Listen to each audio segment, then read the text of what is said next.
And welcome back to Basically Ella, where I come to you bi-weekly, teaching you going step by step in focus tutorial on a specific feature of the face. As you can tell, you're probably looking at me right now thinking, ooh, she looks good. And we're going to be doing some color correction. And I knew I was going to look crazy. Let's be real. When I was sitting up last night thinking about this, and probably a few weeks, I'm like, all right, I'm going to be sitting there barefaced with my drag, and that's not a big deal.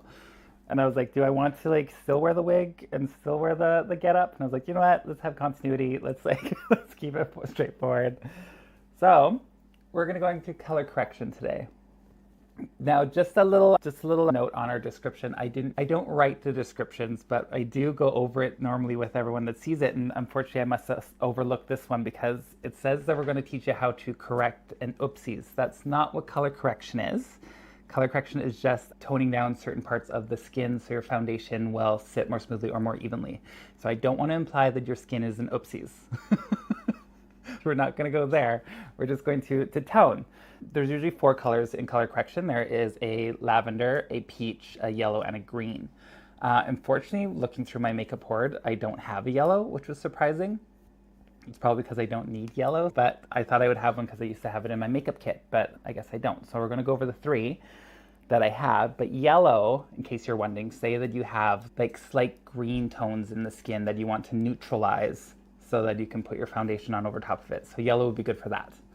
But let's start with my face. So I have already cleansed, moisturized, and primed my face. Ooh, I almost fell.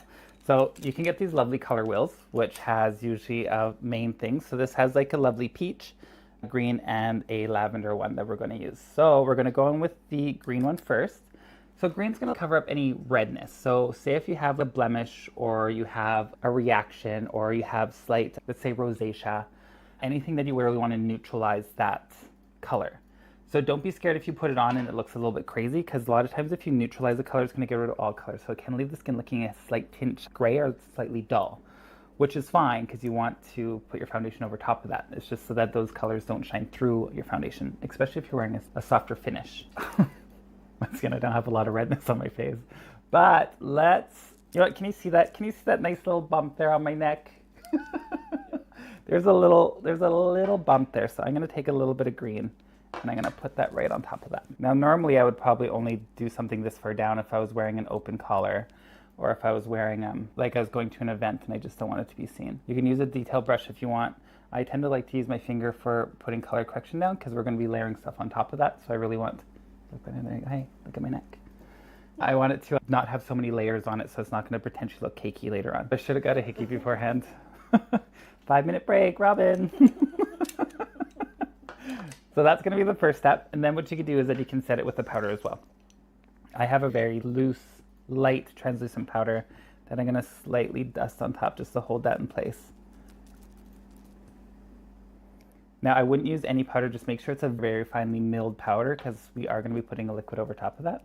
But already on its own, you can see how that's just essentially gone now. It's a little bit lighter, which is great. And then the lavender one, this one isn't used too much unless you have naturally a lot of, say, yellow tones in the skin already and their skin's looking a little bit dull.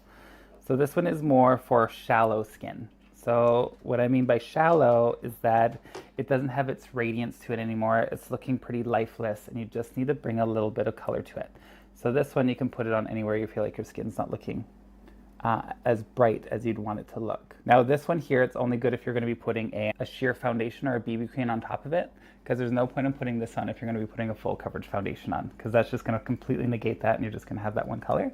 So this is if you like the tone of your skin, you just want to brighten it up a little bit and you're just putting like a BB cream or something over top of it, because that's just going to bring some brightness and some life back into a very shallow, dull skin. As you can see already, just like how it looks on my skin there, it's quite bright in those areas. Maybe a little bit, no, it's going to look good. And then when you put like a BB cream over top of it, it's going to blend it all out and just give you that natural highlighted look. And now there's a peach in here. Once again, these color wheels are awesome. There's darker ones, so you can use those for contour as well. And then usually there's a skin tone one that you can use for a concealer. But the peach, I'm going to put that one under my eye because I'm sure you can see that's the one part where I'm probably going to need a little bit of help with. So I'm going to put that right under my eye. And my darkness likes to travel up into the center part here, so I'm going to put it right into the bridge of my nose as well. And we're just going to lightly dab it in place. Once again, I said I like to use my finger because I want it to be very sheer, because we are going to be layering a concealer and foundation over top of it. And just make sure to pull it down a little bit. Not pulled, sorry, drag it slightly down so that you can have a softer diffusion from where your natural skin starts to where you have this color correction on. Mimic to the other eye. As you can already see, it's quite brightening already on my skin. It looks crazy in this light, but it gave me like a nice little brightness. I guess I should have talked about what they're for, sorry. The orange is great if you have like blue tones on the skin or purpley blue tones. So a lot of times the orange is really good, or orange or red is really good for color correcting if you have a stubble bearded area. But this unfortunately isn't dark enough for that. So for my bearded area, I'd actually go in with this very intense color correcting orange. And I don't have a lot of stubble, but a lot of people do, and it can show up quite gray if you don't put it on. Now, this is gonna look crazy. You're all gonna be like, what are you doing? So this here, if you are a fair person, I would not use this color, but if you have more melanin in your skin and a little bit of darker tone, you could potentially use this under your eye as well, because you just need it to be able to negate that color, so that your foundation doesn't look too gray when you put it on. And I'm not going to put more on my finger when I go above my lip, because once again, I don't have a lot of color there. Sorry, not a lot of color, a lot of discoloration from my stubble, because ladies can have stubble. There you go, just make sure it's like nicely blended out. There's no harsh edges. You don't want it to go too far out from where you don't need the color correction, because sometimes that can shine through, so you can have a neutral area, and all of a sudden shining through your foundation is quite a deeper hint of orange or yellow or red, whatever you're using. Now you can use red. Red's, like I said, if you have a very intense dark area and you need to neutralize, and that's fine. Then, once again, I want to set all this in place. Just lightly dab it. Once again, a very finely milled powder is going to be great. If you're a drag performer, you can use your big old drag powders. I'm not going to put that around my eye area because I don't need that there. Now, having said color correction's great, but if you are going to be using very full coverage concealers and very full coverage foundations, a lot of times you don't need to go through this step. That's just going to neutralize it all on its own. I would say these steps are great for if you want to use a lighter foundation, or if we're going to be a slightly more mature person. Layering too many layers like this can create creases or can create little fine lines on the skin, which we don't want to see. So sorry, I totally messed that up. I totally got myself there. Yeah, rewind that part again. If we are a more mature person, we don't want to use something that's too thick on the skin, because sometimes that can create creasing. Whereas if you put a very thin layer of this and then a very thin layer of your concealer, it's going to be still lightweight enough that it's going to move nicer with your skin without creating a lot of creasing and creping. Having said that, if you do have a full coverage foundation that you still like and you like how it looks, by all means go for it. But this is just the way to make things look a little bit lighter. All right, so that's essentially color correct. You already see this part looks a little crazy, I must admit. But if you look in this, I can see myself in the screen there, but you can see that it's already brightened around my eye area compared to how it looked before. And that's what we're going for. And now I'm going to go in with some of my foundation. And this is where it differs as well, because a lot of people are probably going to take it and they're going to just instantly want to do circular motions. Which, sure, by all means do that on parts where you don't have it. But where you have it, we just want to stipple this on. Because even though we set it with that soft powder earlier, we don't want to end up pushing it all around. And then all you're doing is moving around that bottom layer that you took all that time to put on. It's just going to move everywhere. I probably shouldn't have tried to use like a white wig when I'm going to be putting foundation on, because I'm not a white woman, so it's going to show up or transfer on these nice, beautiful white synthetic fibers. Once again, just softly going around the eye area, because I don't want to move too much of that, but also I don't need to put a lot of product there. So I'm pretty much putting all the product where I want the heaviest coverage, just bringing it up slightly under the eye, because I will go in with the concealer. And then slightly down the neck. I would pick a foundation that's going to be more your natural skin color, because I'm sure this is going to look quite dark on the camera to you all. But I'm sure most of you already know, but later on today I'm going to be filming the Sasha and Ella show with Shannon, so I'm just going to put on my regular drag face for you all, which has a lot of different tones, so that's why it looks a little crazy at first. I'll do my forehead later.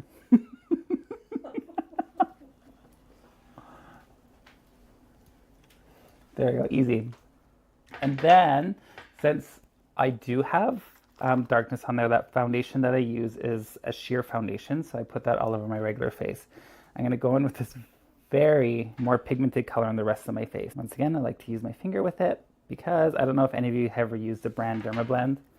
So, you know, it's a very heavy cream makeup. It's made for people that are like burned or have like port winer stains. So you need to warm it up on your hand so it's blendable. And it's probably gonna look crazy white on your screen. But super high coverage, which is why I only put it on the parts where I need it on my face, which happens to be my chin area. Because I do have a little bit of, like I said, a little bit of stubble there. Thankfully, I have a lot of native genes in myself, so I don't actually grow a lot of hair on my face. Not saying thankfully, sometimes I wish I can have a beard with that, but since I'm a drag performer, I'm happy that I don't have to shave as much. It's a blessing in disguise, except my father's Métis, and I got his one gene for hairy legs. Go figure, right? Like, this is not fun for me. Damn those French. Yeah, hold it. You can use a brush, you can use whatever you want for this, but once again, I like using my finger for these heavier ones because we talked about this before when we went over our brushes thing, which you can watch the earlier episode. A finger will warm up the product and it will just melt it into the skin to give it a second skin feel. So with these fuller coverage foundations, this soft technique will just help it blend in. Sorry, I couldn't see my under chin, so I frogged out my bottom one so I could see where the foundation was. Pro tip. All right. That looks great. You guys trust me if I just stopped right here? This is what you could have too. Just follow my simple steps. All right, so normally I would set this all, but I still, like I said, I'm getting ready, I'm getting ready for Shannon's show later on tonight, Stashionella show. So I'm gonna quickly go over a slight bit of contouring before we set everything, because I don't want to set this and re-put on the creams, because that's gonna make things a little bit more difficult. So I just put a little contour cream color there, buff that out. If you want a full in-depth video, we do have another early episode in season 1 where we go over all contouring and highlights. So please check that out. But for now, come along on this journey with me. Putting that there. We're gonna put a little darker color here because white wigs and dark colors are always great.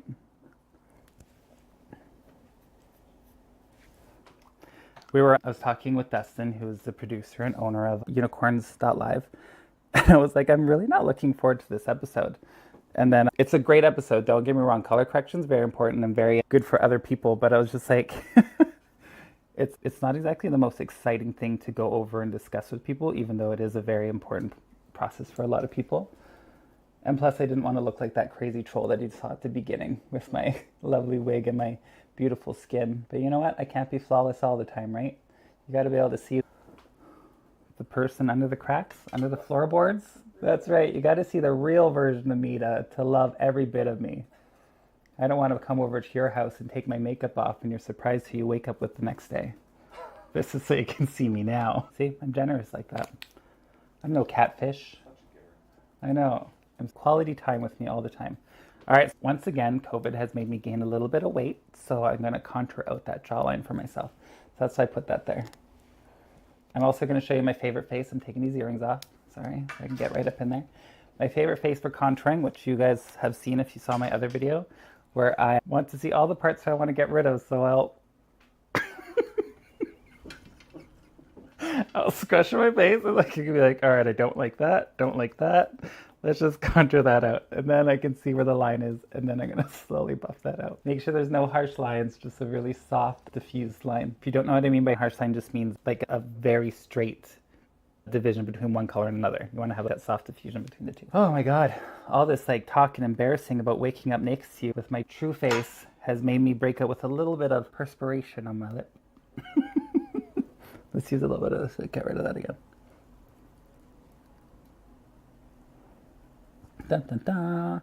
And then since that's essentially how everything is now, but I want to make sure that, once again, when you set stuff, it's going to keep everything moving. So before you add any powder onto your creams, make sure that you have all your highlights and everything set beforehand. So I'm just going to put a little bit of white in there because I want it to be even brighter. I want everyone to think that I had 14 hours of sleep, even though I have a glorious husband who cooks for me and cleans for me every day, but he likes to snore throughout the night. So all that love he gives me throughout the day is negated in the evening. And then he has to rebuild it the next day with his cooking and cleaning.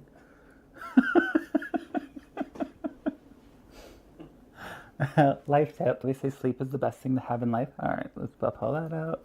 Put this where you need to. And then no harsh edges, remember? Because once you put this powder on that I'm going to put on, everything that's there is going to be set in stone. Unless you rewash your face. But after you've done all this work, putting on that primer and contour and everything else, who wants to do that? That's just a waste of time. Granted, it's not wasting my time, it's wasting your time, so that's fine. Do what you want to do, live your life. Now, remember I said earlier when we do this nice little light powder that I have, that I put on under my, over color corrector before my foundation.